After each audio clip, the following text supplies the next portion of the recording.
अस्सलाम वालेकुम dear 10th class के स्टूडेंट आज इस वीडियो लेक्चर्स में हम यूनिट 3 की एक्सरसाइज 3.4 करेंगे मैथमेटिक्स की। एक्सरसाइज 3.4 करने से पहले स्टूडेंट हमने एक्सरसाइज 3.4 से रिलेटेड जो कंसेप्ट हैं, जो थ्योरम्स हैं, पहले वो क्लियर करेंगे और उसके बाद उन थ्योरम का यूज़ करते हुए एक्सरसाइज 3.4 करेंगे। स्टूडेंट जो हमारे पास यूनिट 3 है वो वेरिएशंस का है। तो इससे पहले मैंने आप लोगों को रेशोज प्रपोर्शंस की डेफिनेशन लिखवा दी थी, वेरिएशंस क्या होते हैं, इससे पहले वीडियो लेक्चर्स में ये सारी बातें हो चुकी थी। आज हम स्टूडेंट हमारे पास जो टॉपिक है एक्सरसाइज 3.4 में वो है थ्योरम्स ऑन प्रपोर्शंस, यानी जो प्रपोर्शंस के थ्योरम्स हैं वो क्या क्या है ये देखना है। तो इसके लिए सबसे पहले याद रखें student, there are 5 theorems on proportions, यानी प्रपोर्शंस के ऊपर 5 थ्योरम है। जो पहला थ्योरम है वो आपके पास है थ्योरम ऑफ इन्वर्टेंडो है, यानी हमने ये देखना होगा कि थ्योरम ऑफ इन्वर्टेंडो किससे कहते हैं। नेक्स्ट हमने देखना है कि स्टूडेंट सेकंड थ्योरम हमारे पास है थ्योरम ऑफ अल्टरनेंडो। तो इसकी डेफिनेशन हमने देखनी है कि थ्योरम ऑफ अल्टरनेंडो क्या होता है। थर्ड स्टेप में आपने थ्योरम ऑफ कंपोनेंटो को डिफाइन करना होगा। इसी तरीके से फोर्थ में आपने थ्योरम ऑफ डिवाइडेंडो क्या होता है इसको डिफाइन करना होगा। और जो लास्ट थ्योरम है, जो बड़ा इंपॉर्टेंट थ्योरम है, थ्योरम ऑफ कंपोनेंटो डिवाइडेंडो, यानी जो लास्ट थ्योरम है स्टूडेंट थ्योरम नंबर 5, ये थर्ड और फोर्थ थ्योरम का कंबाइंड फॉर्म है, यानी इन दोनों को मिला के हमने लास्ट थ्योरम को डिफाइन करना होगा, थ्योरम ऑफ कंपोनेंटो एंड डिवाइडेंडो। अब सबसे पहला थ्योरम है theorem of invertendo, theorem of invertendo. अब हमने यहाँ पे ये देखना है कि थ्योरम ऑफ इन्वर्टेंडो क्या होता है, इसको कैसे डिफाइन किया जा सकता है। तो ये चीज अब हमने सबसे पहले यहाँ पे, तो अब हम सबसे पहले थ्योरम ऑफ इन्वर्टेंडो क्या होता है इसकी डेफिनेशन करेंगे। थ्योरम ऑफ इन्वर्टेंडो की डेफिनेशन होगी कि if A ratio B equal हो सी रेशो डी के, तो then B ratio A equal होगा डी रेशो सी के। इसका मतलब है स्टूडेंट कि अगर हम लेफ्ट हैंड साइड पे ए और बी को इंटरचेंज करें तो फिर राइट हैंड साइड पे हमें सी और डी को भी क्या करना होगा, इंटरचेंज करना होगा। तो हमारे पास जो रेशियो या प्रपोर्शंस जो है वो उससे कोई फर्क नहीं पड़ेगा प्रपोर्शंस के ऊपर, यानी ए रेशियो बी अगर सी रेशियो डी के इक्वल है तो बी रेशियो ए फिर किसके इक्वल होगा, डी रेशियो सी के इक्वल होगा। या इसको हम स्टूडेंट फ्रैक्शनल फॉर्म में अगर लिखें थ्योरम ऑफ इन्वर्टेंडो को, तो if A divided by B equal हो सी डिवाइडेड बाय डी के, ए रेशो बी को आप फ्रैक्शनल फॉर्म में क्या लिखते हैं, ए और बी, सी रेशो डी को क्या लिखते हैं, सी और डी। तो then by theorem of invertendo हम अगर ए और बी को क्या लिखें, बी और ए लिखें, यानी राइट लेफ्ट हैंड साइड पे डिनोमिनेटर और नोमिनेटर को इंटरचेंज करें, यानी ए और बी का रेसिप्रोकल ले, तो सेकंड साइड पे हमें डी सी और डी का रेसिप्रोकल लेना होगा, यानी सी और डी को क्या लिखना होगा, डी और सी लिखना होगा, ताकि हमारे पास जो इक्वलिटी है या जो प्रपोर्शन है वो चेंज ना हो। तो इसको आप कहते हैं थ्योरम ऑफ इन्वर्टेंडो। अब नेक्स्ट आपके पास थ्योरम है student theorem of, second theorem आपके पास है थ्योरम ऑफ अल्टरनेंडो। हमने अब देखना है कि थ्योरम ऑफ अल्टरनेंडो क्या होता है। Theorem of alternendo, theorem of alternendo ये होता है कि अगर आपके पास let's suppose if A ratio B equal हो सी रेशो डी के, तो देन अगर हम B और C को इंटरचेंज करते हैं, यानी B को C की जगह ले जाते हैं और C को B की जगह लेके आते हैं, यानी A ratio B is equal to C ratio D को हम लिखते हैं A ratio C is equal to B ratio D लिखते हैं, तो इसको हम कहते हैं थ्योरम ऑफ अल्टरनेंडो।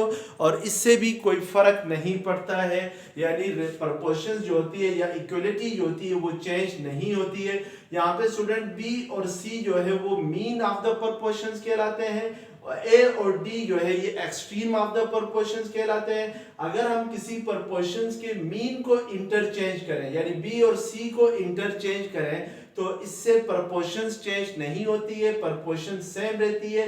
तो इसको आप क्या कहते हैं, थ्योरम ऑफ अल्टरनेंडो कहते हैं। यानी ये क्या हुआ, थ्योरम ऑफ अल्टरनेंडो हुआ। नेक्स्ट आपके पास थर्ड थ्योरम है थ्योरम ऑन प्रोपोर्शंस में, वो आपके पास है थ्योरम ऑफ कंपोनेंडो। यानी हमने ये देखना है कि थ्योरम ऑफ कंपोनेंडो क्या होगा। तो इसको डिफाइन करने के लिए यहाँ पे मैं लिख लेता हूं थ्योरम ऑफ कंपोनेंडो। जो थर्ड थ्योरम है वो आपके सामने है। If A ratio B equal हो किसके, सी रेशो डी के इक्वल हो, तो फिर देन थ्योरम ऑफ कंपोनेंडो ये होता है स्टूडेंट, इस थ्योरम ऑफ कंपोनेंडो के दो पार्ट्स होंगे। फर्स्ट पार्ट ये होगा कि अगर आप b को a में प्लस करें, यानी a की जगह आप क्या लिखें, a plus b, ratio b को एज इट इज लिखें, तो फिर सेकंड साइड पे हमें d को c में प्लस करना होगा, यानी c की जगह में क्या लिखना होगा, c प्लस d लिखना होगा और d को एज इट इज रखना होगा। तो इससे जो प्रोपोर्शन है या जो इक्वलिटी है वो चेंज नहीं होगी। तो इसको हम क्या कहते हैं, थ्योरम ऑफ कंपोनेंडो कहते हैं। और इसका सेकंड पार्ट ये होगा कि मैं a को एज इट इज लिखता हूं, a रेशियो b में a को एज इट इज लिखते हैं, और सेकंड जो b है उसमें a प्लस करेंगे, यानी b की जगह आपने a प्लस b लिखना है। तो फिर राइट साइड पे c को एज इट इज लिखना है और c को प्लस करना है किसमें, d में। तो इससे कोई फर्क नहीं पड़ता है। तो ये आपके पास क्या होगा, थ्योरम ऑफ कंपोनेंडो होगा। अब अगर स्टूडेंट इसको फ्रैक्शनल फॉर्म में हम लिखें, तो a रेशियो b को फ्रैक्शनल फॉर्म में आप क्या लिखते हैं, a ओवर b लिखते हैं, और c रेशियो d को क्या लिखते हैं, c डिवाइडेड बाय d लिखते हैं। तो फिर जो पार्ट 1 होगा फ्रैक्शनल फॉर्म में थ्योरम ऑफ कंपोनेंडो का, या मैं इसको बीच में ओ आर लिखता हूं, आर हम इस फॉर्म में लिखेंगे, a plus B divided by B is equal to होगा c plus D divided by D के इक्वल होगा। या अगर इसको आप फ्रैक्शनल फॉर्म में लिखेंगे तो a over a plus B equal होगा c over c plus D के इक्वल होगा। तो this is the theorem of componendo. अब नेक्स्ट हमारे पास जो थ्योरम है, फोर्थ थ्योरम, वो आपके पास है थ्योरम ऑफ डिवाइडेंडो। यानी हमने अब थ्योरम ऑफ डिवाइडेंडो को डिफाइन करना है, फोर्थ थ्योरम को। तो वो क्या होता है ये चेक करना है। थ्योरम ऑफ डिवाइडेंडो, या इसको डिविडेंडो भी पढ़ते हैं। थ्योरम ऑफ डिविडेंडो ये होता है स्टूडेंट के if a ratio b equal हो किसके, c रेशियो d के, तो देन थ्योरम ऑफ डिविडेंडो के भी आपके पास दो पार्ट्स हैं। जो फर्स्ट पार्ट है वो ये है कि a माइनस b, यानी b को a से माइनस करें, यानी इस a की जगह आप a माइनस b लिखें और b को एज इट इज रहने दें। तो फिर राइट हैंड साइड पे भी आपने d को माइनस करना होगा c से, यानी c की जगह आपने c माइनस d लिखना होगा और d को क्या करना होगा, एज इट इज रहने देना होगा। तो दिस इज थ्योरम ऑफ क्या होगा, डिवाइडेंडो होगा। और इसका सेकंड पार्ट होगा कि हम a को एज इट इज रहने देते हैं, b को रिप्लेस करते हैं, b की जगह हम क्या लिख देते हैं, a माइनस b लिखते हैं, और राइट हैंड साइड पे c को एज इट इज रहने देते हैं, d की जगह हम क्या लिख लेते हैं, c माइनस d लिखते हैं। तो this is the second part of the theorem of क्या होगा, डिवाइडेंडो होगा। यानी अगर आपके पास a रेशियो b इक्वल हो c रेशियो d को, तो इसको आप लिख सकते हैं a ratio a minus b is equal to c ratio c minus d। यानी इसको इस तरीके से लिखने से प्रोपोर्शंस चेंज नहीं होगी, प्रोपोर्शंस ही रहेगी। अब जो लास्ट थ्योरम है हमारे पास, थ्योरम ऑफ कंपोनेंडो डिवाइडेंडो है। अब स्टूडेंट मैंने शुरू में आप लोगों को बताया था कि ये जो लास्ट थ्योरम है, 5 थ्योरम ऑफ कंपोनेंडो एंड डिवाइडेंडो, ये कॉम्बिनेशन फॉर्म है थर्ड थ्योरम और फोर्थ थ्योरम की, यानी थ्योरम ऑफ कंपोनेंडो और डिवाइडेंडो की जो कंबाइंड फॉर्म है वो आपके पास लास्ट थ्योरम है। तो अब आइए हम लोग इस लास्ट थ्योरम को डिफाइन करते हैं। लास्ट थ्योरम हमारे पास थ्योरम ऑफ कंपोनेंडो डिवाइडेंडो हम देखते हैं, यानी इसको मैं 5 थ्योरम कहूंगा, theorem of componendo dash dividendo. Theorem of componendo dividendo ये होता है स्टूडेंट कि आपके पास लेट्स सपोज एक प्रपोर्शन है, if A ratio B is equal to क्या हो, सी रेशो डी हो, तो इसके भी हमारे पास दो पार्ट्स होते हैं कि हम ए रेशो बी को हम लिख सकते हैं A plus B ratio A minus B is equal to C ratio D को हम लिखेंगे C plus D ratio C minus D लिखेंगे। यानी अगर b को a में प्लस करें, a प्लस बी करें और b की जगह a माइनस बी लिखें, तो फिर सेकंड साइड पे हमें c प्लस डी लिखना होगा इस c की जगह, और d को रिप्लेस करना होगा किससे, c माइनस डी से। तो ये जो थ्योरम है ये आपके पास क्या कहलाता है, थ्योरम ऑफ कंपोनेंडो डिवाइडेंडो कहलाता है। ये आपके पास फर्स्ट पार्ट होगा थ्योरम ऑफ कंपोनेंडो डिवाइडेंडो का। और जो सेकंड पार्ट होगा वो ये होगा स्टूडेंट के हम a माइनस बी को पहले लिखेंगे, रेशियो a प्लस बी को बाद में लिखेंगे, तो फिर राइट हैंड साइड पे हमें c माइनस डी को पहले लिखना होगा और c प्लस डी को क्या लिखना होगा, बाद में लिखना होगा।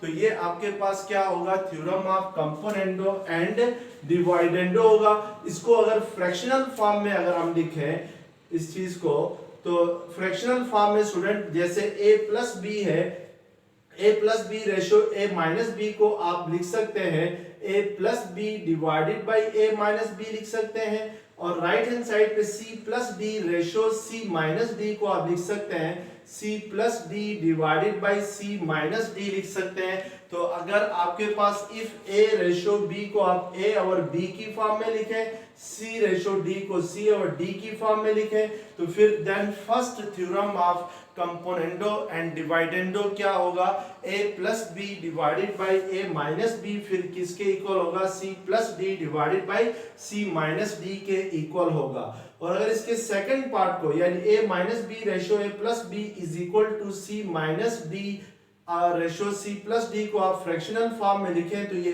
a माइनस बी और a प्लस बी इक्वल होगा c माइनस डी और c प्लस डी के।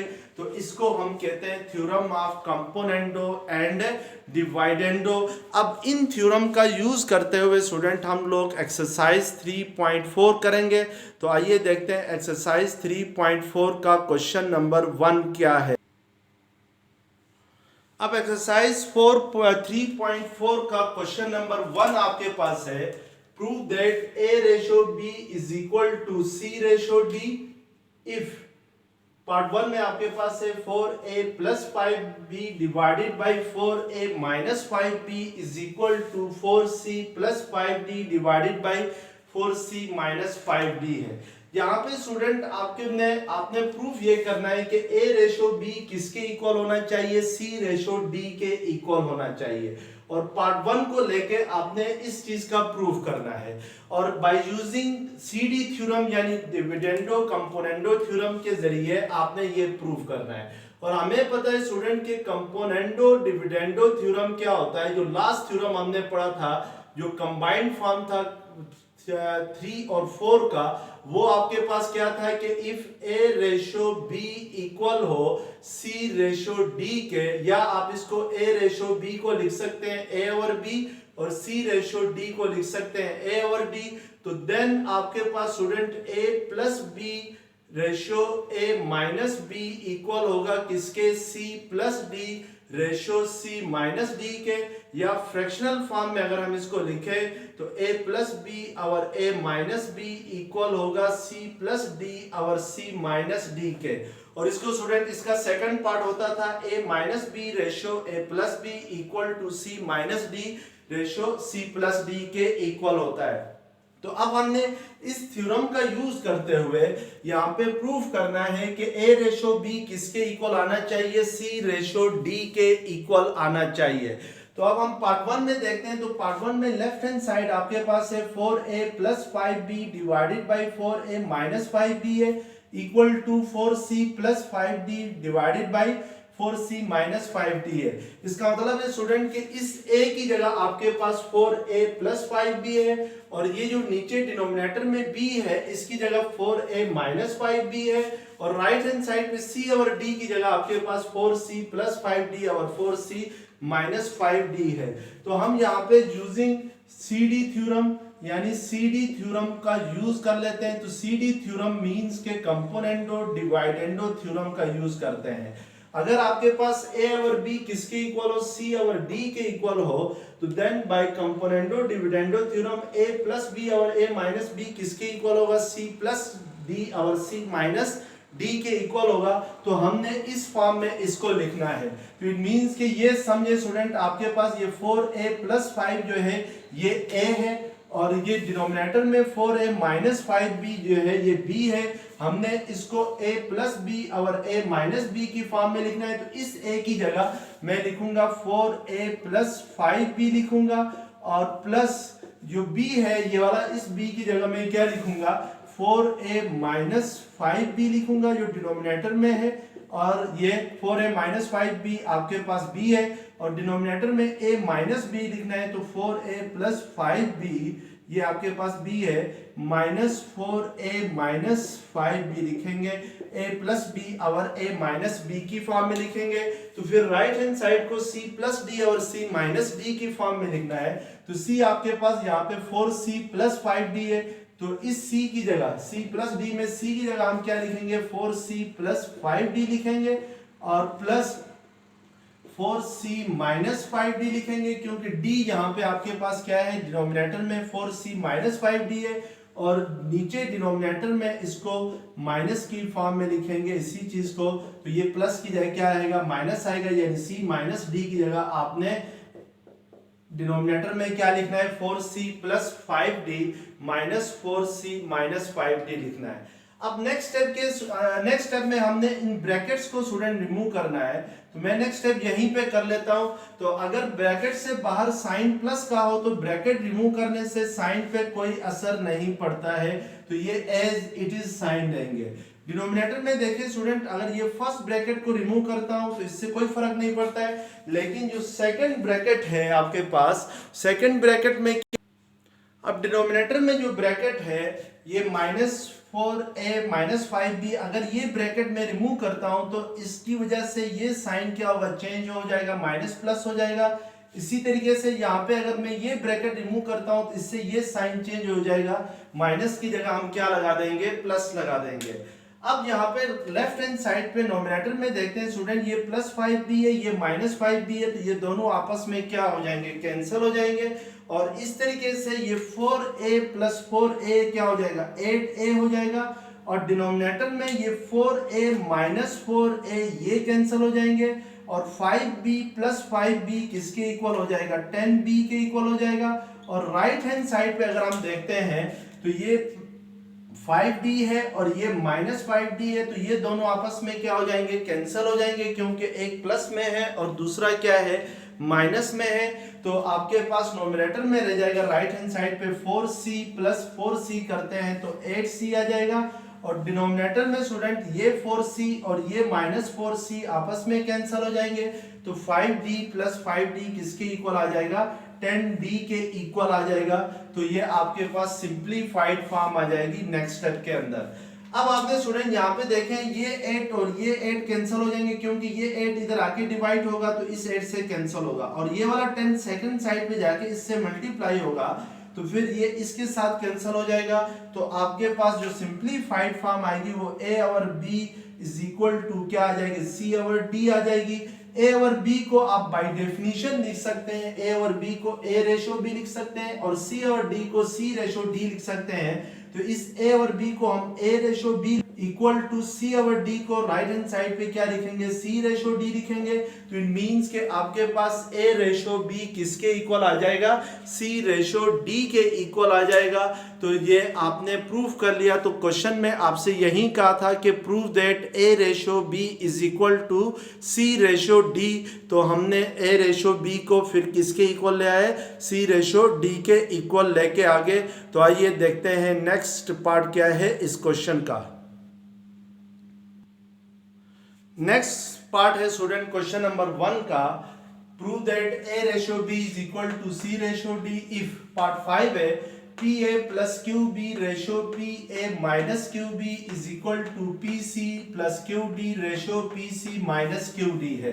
यहाँ पे स्टूडेंट आप पहले इसको फ्रैक्शनल फॉर्म में लिखें या इसी तरीके से ही लिख के आप थ्योरम ऑफ कंपोनेंडो और डिविडेंडो यूज कर सकते हैं, लेकिन मैं इसको फ्रैक्शनल फॉर्म में लिख के फिर theorem of componendo and dividendo theorem use कर लेता हूं ताकि के आसानी हो।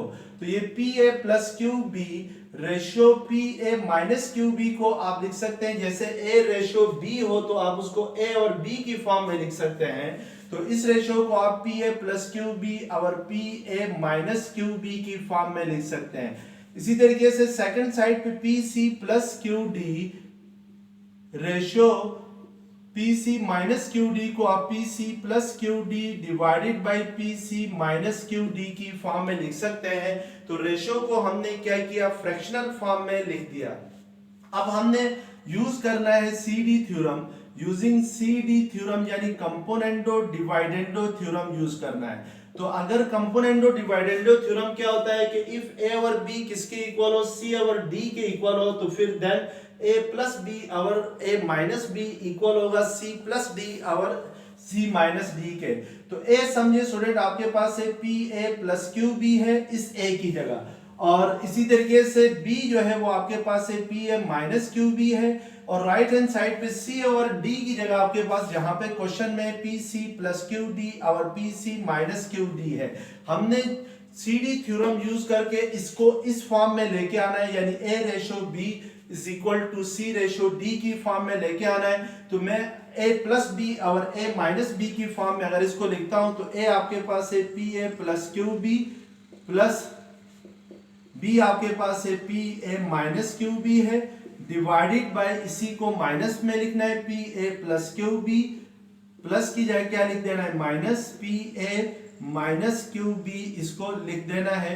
तो ये आपके पास लेफ्ट हैंड साइड आ जाएगी, और राइट हैंड साइड हमारे पास क्या होती है सी प्लस डी और सी माइनस डी की फॉर्म में लिखना है। तो सी आपके पास है पी सी प्लस क्यू डी है, और डी आपके पास है पी सी माइनस क्यू डी है, यानी सी और डी की जगह। तो अगर हम यहाँ पे इसको सी प्लस डी और सी माइनस डी की फॉर्म में लिखना चाहें तो ये P C plus Q D plus P C minus Q D और क्या आ जाएगा पी सी plus Q D minus P C minus Q D आ जाएगा। नेक्स्ट स्टेप के स्टूडेंट, नेक्स्ट स्टेप में हमने ब्रैकेट रिमूव करना है, तो मैं यहीं पे कर लेता हूं, ये ब्रैकेट रिमूव कर लेता हूं। अगर ब्रैकेट से बाहर प्लस का साइन हो तो फिर साइन चेंज नहीं होते हैं ब्रैकेट रिमूव करने से। तो यहाँ पे स्टूडेंट ब्रैकेट रिमूव करते हैं तो ब्रैकेट से बाहर प्लस का साइन है तो जस्ट ब्रैकेट्स आपकी रिमूव होंगे। डिनोमिनेटर में स्टूडेंट जो फर्स्ट एक्सप्रेशन है इसमें ब्रैकेट रिमूव करें तो कोई साइन चेंज नहीं होंगे, लेकिन पी ए माइनस क्यू बी से बाहर क्या साइन है माइनस का साइन है। अगर ये ब्रैकेट हटा दूं तो ये जो माइनस का साइन है ये क्या हो जाएगा आपके पास प्लस हो जाएगा। इसी तरीके से सेकंड साइड पे अगर ये वाली ब्रैकेट हटाते हैं तो ये माइनस का साइन क्या हो जाएगा प्लस हो जाएगा। अब हम लाइक टर्म चेक करते हैं तो ये आपके पास नोमिनेटर में देखें क्यू बी है, ये माइनस क्यू बी है, तो ये दोनों एक दूसरे के साथ क्या हो जाएंगे कैंसिल हो जाएंगे।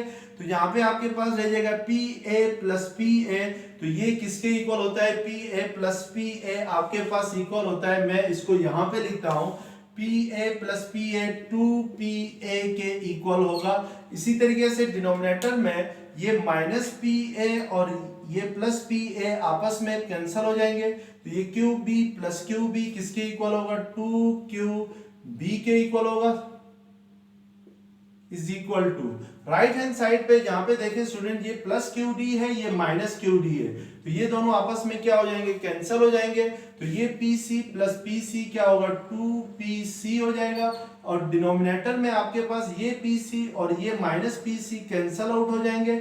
Q D plus Q d करते हैं तो क्या आ जाएगा 2QD के इक्वल आ जाएगा। तो ये इसकी क्या होगी सिंप्लीफाइड फॉर्म होगी। तो अब यहाँ पे देखें स्टूडेंट के ये 2 और ये 2 कैंसिल हो जाएंगे, ये P और राइट हैंड साइड पे ये P कैंसिल हो जाएंगे, और ये Q और राइट हैंड साइड पे ये Q कैंसिल हो जाएंगे, और ये 2 कैंसिल हो जाएंगे। तो आपके पास जो रिमेनिंग टर्म्स होंगी वो क्या क्या होंगी, वो A और B होगी, और राइट हैंड साइड पे क्या रह जाएगा C और D रह जाएगा। तो A और B को आप क्या लिख सकते हैं A रेशो B लिख सकते हैं, और सी और डी को क्या लिख सकते हैं, सी रेशो डी लिख सकते हैं। तो यही आपने क्या करना था, प्रूफ करना था। तो हमने by using componendo dividendo theorem हमने क्या प्रूफ कर दिया कि ए रेशो बी किसके इक्वल होता है, सी रेशो डी के इक्वल होता है। अब क्वेश्चन नंबर 2 है student, using theorem of componendo dividendo. आपने थ्योरम ऑफ कंपोनेंडो और डिवाइडेंडो को यूज करते हुए find value of x plus 2y और x minus 2y plus x plus 2z और x माइनस 2z की वैल्यू फाइंड करनी है if x is equal to 4yz divided by y plus z हो। यानी इसको यूज करते हुए आपने जो x की वैल्यू हमारे पास गिवन है इसको यूज करते हुए आपने इसकी वैल्यू, इस एक्सप्रेशन की वैल्यू फाइंड करनी है। तो सबसे पहले हम यहाँ पे देखते हैं स्टूडेंट के x प्लस 2y और x माइनस 2y की वैल्यू क्या आएगी, इसको हम चेक करते हैं। यानी ये वाला जो पार्ट है इस एक्सप्रेशन का, इसकी वैल्यू फाइंड करते हैं। इसके लिए देखें स्टूडेंट, हमारे पास x की जो वैल्यू गिवन है वो है 4yz divided by x y plus z है, divided by y plus z है। यानी जो x की वैल्यू आपके पास गिवन है 4yz और y प्लस z है। अब यहाँ पे स्टूडेंट हम देख रहे हैं कि यहाँ पे देखें इस एक्सप्रेशन में x के साथ क्या प्लस हो रहा है, 2y प्लस हो रहा है। तो हम कुछ इस तरीके से इसको रीअरेंज करेंगे इस x is equal to 4yz और y प्लस z को कि इसके डिनोमिनेटर में ये वाली चीज आ जाए यानी 2y आ जाए। तो इसके लिए मैं इसको पहले फ्रैक्शनल फॉर्म में लिखता हूं, x is equal to 4yz divided by y plus z को, यानी 4yz के मैं अगर वो बनाऊं फैक्टर्स बनाऊं, सॉरी 4yz के अगर मैं फैक्टर बनाऊं और उसमें एक फैक्टर क्या होना चाहिए, ये 2y होना चाहिए। तो इसके लिए मैं देखें, मैं इस 4yz को लिख सकता हूं 2y इंटू 2z लिख सकता हूं divided by y plus z as it is आ जाएगा। यानी ये 2 2 क्या होता है 4 और ये अगेन 4yz ही हो सकता है। यहाँ पर हमने 4yz के दो फैक्टर्स लिखे, 2y और 2z लिखा। क्यों 2y और 2z लिखा है, क्योंकि यहाँ पे x के साथ क्या प्लस हो रहा था, 2y प्लस हो रहा था। तो हमें इस x के डिनोमिनेटर में क्या लाना था, किसी तरीके से 2y लाना था।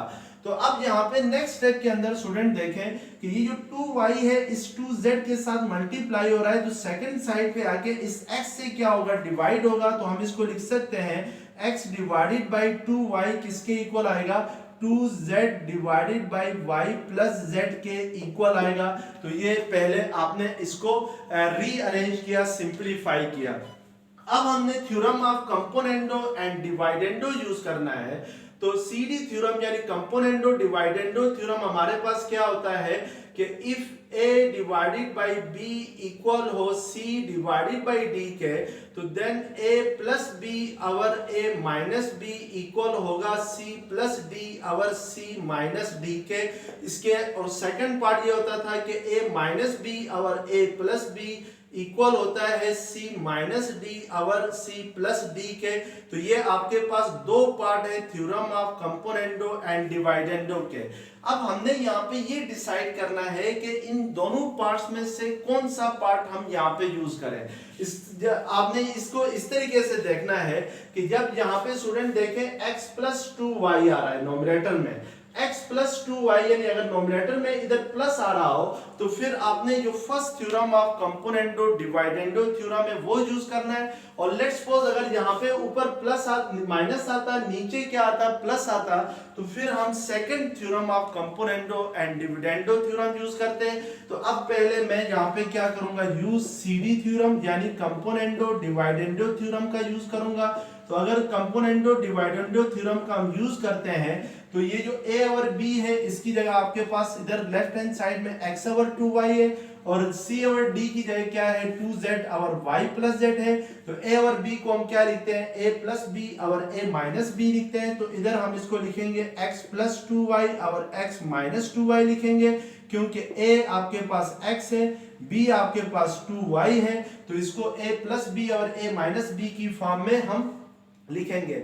इसी तरीके से राइट साइड पे जो C और D है, C की जगह आपके पास 2Z है और D आपके पास Y प्लस Z है, तो इसको आप C प्लस D और C माइनस D की फॉर्म में लिखेंगे, तो ये 2Z प्लस C की जगह 2Z आ जाएगा और D क्या आ जाएगा, Y प्लस Z आ जाएगा और डिवाइडेड बाई 2Z माइनस, अब फिलहाल मैं इस y प्लस z को क्या करता हूं, ब्रैकेट में लिखता हूं, क्योंकि ब्रैकेट से बाहर माइनस का साइन हो तो ब्रैकेट हटाने से साइन क्या हो जाता है, चेंज हो जाता है। तो इट मींस कि अगर मैं अब नेक्स्ट स्टेप में ये ब्रैकेट हटा दूं तो उससे ये जो y प्लस z है ये आपके पास क्या हो जाएगा, y माइनस z हो जाएगा। तो ये आपके पास x प्लस 2y और x माइनस 2y की क्या आ जाएगी, वैल्यू आ जाएगी। अब हम इसको स्टूडेंट सिंप्लीफाई करते हैं, तो सिंप्लीफाई करने के लिए आपने क्या करना है कि x प्लस 2y और x माइनस 2y को एज इट इज लिखना है और सेकंड साइड पे यहां पे देखें ये 2z है और ये प्लस z है, तो 2z प्लस z क्या होगा, 3z होगा और y एज इट इज आ जाएगा और डिनोमिनेटर में आपके पास ये 2z और ये माइनस z है, तो 2z माइनस z करते हैं तो क्या आ जाएगा आपके पास है z आ जाएगा और माइनस y क्या आ जाएगा, एज इट इज आ जाएगा। तो आपने इसको संभाल के रखना है ताकि हमारे पास जो x प्लस 2y और x माइनस 2y की वैल्यू क्या आ गई, 3z plus y divided by z minus y आ गई बाय यूजिंग CD थ्योरम।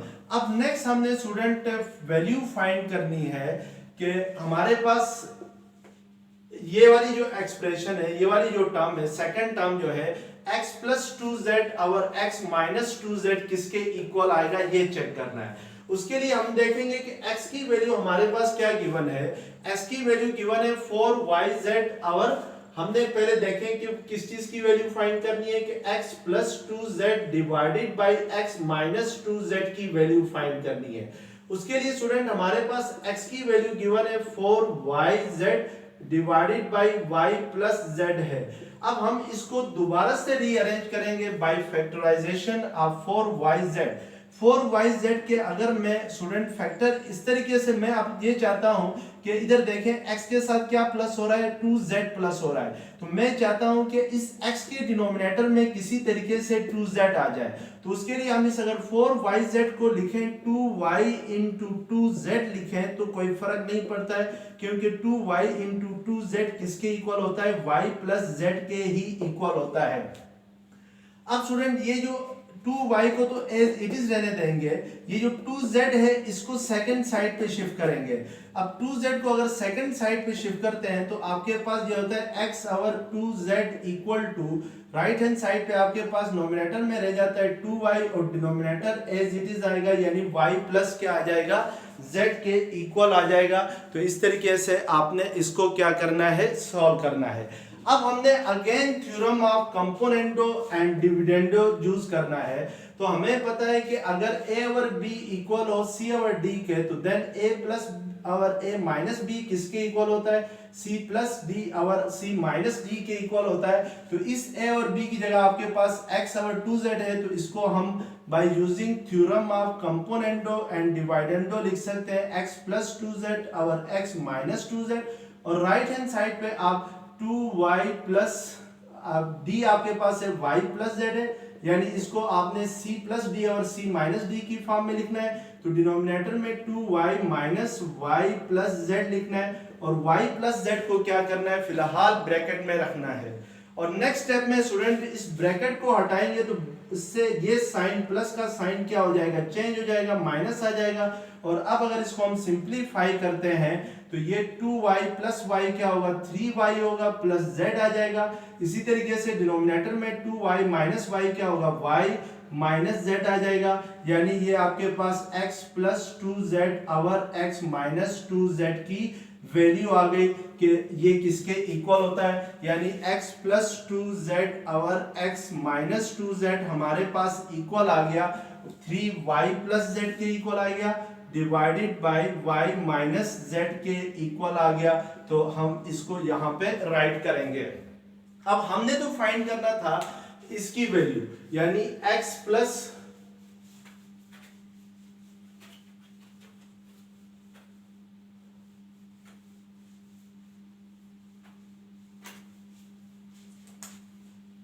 हमने ये देखना है कि x plus 2y divided by x minus 2y plus x plus 2z और x माइनस 2z की वैल्यू क्या होगी। इसके लिए मैं इसको इक्वेशन 1 का नाम देता हूं और इसको इक्वेशन 2 का नाम देता हूं। अब 1 और 2 को स्टूडेंट इसमें आपने पुट करना है। लेट्स सपोज इसको आपने इक्वेशन a का नाम दे दें। Put 1 and 2 in a।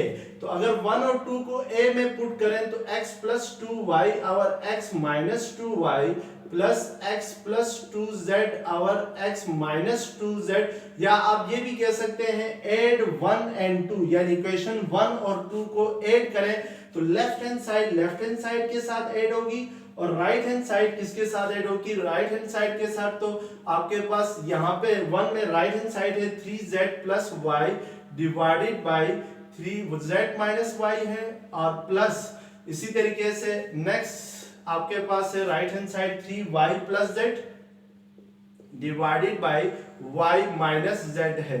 अब इसको सिंप्लीफाई करके आपने इसकी वैल्यू फाइंड करनी है। तो सबसे पहले देखें स्टूडेंट के जो फर्स्ट फ्रैक्शन है इसके डिनोमिनेटर में z माइनस y है और सेकंड फ्रैक्शन के डिनोमिनेटर में आपके पास क्या है y माइनस z है। हम और ये दोनों फ्रैक्शंस क्या हो रही हैं, ऐड हो रही हैं, और हमें पता है कि जब भी दो फ्रैक्शंस ऐड हो तो डिनोमिनेटर का एलसीएम लिया जाएगा। यहाँ पे डिनोमिनेटर z माइनस वाई है, यहाँ पे y माइनस z है। अगर हम किसी तरीके से इन दोनों के डिनोमिनेटर को सेम बनाएं तो फिर एलसीएम सेम वही नंबर आएगा। तो इसके लिए हम या तो इस z माइनस वाई को y माइनस z बनाते हैं या y माइनस z को z माइनस y बनाते हैं। अगर मैं y माइनस z को z माइनस y बनाना चाहूं तो अगर मैं यहाँ पे माइनस कॉमन ले लूं तो ये माइनस y प्लस z होगा, यानी अगर माइनस कॉमन लेते हैं y माइनस z में से तो आपके पास माइनस y प्लस z होगा, या हम इसको लिख सकते हैं z माइनस y भी लिख सकते हैं कि z को पहले लिखें और y को बाद में लिखें। अब ये प्लस इनटू माइनस क्या होगा, माइनस होगा।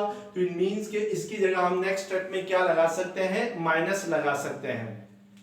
अब स्टूडेंट आपके पास डिनोमिनेटर क्या हो गया है, सेम हो गया है। तो अब आप इसको सिंप्लीफाई कर सकते हैं बाय टेकिंग एलसीएम। तो एलसीएम आपके पास क्या आएगा, z माइनस y आएगा। नोमिनेटर में आपके पास 3z plus y minus 3y, इस माइनस की वजह से ये साइन क्या होगा, माइनस होगा, तो ये माइनस z आ जाएगा। अब आप मजीद अगर सिंप्लीफाई करते हैं तो ये 3z माइनस z किसके इक्वल होगा, 2z के इक्वल होगा। इसी तरीके से ये प्लस y माइनस 3y किसके इक्वल होगा, माइनस 2y के इक्वल होगा। और डिनोमिनेटर में क्या आ जाएगा, z माइनस y आएगा। अब नोमिनेटर में देखें 2z माइनस 2y में 2 को अगर हम कॉमन लेते हैं तो यहाँ पे क्या रह जाएगा, z माइनस y रह जाएगा। और डिनोमिनेटर में आपके पास ऑलरेडी क्या फैक्टर है, z माइनस y। तो ये z माइनस वाई और z माइनस वाई क्या हो जाएंगे, कैंसिल हो जाएंगे।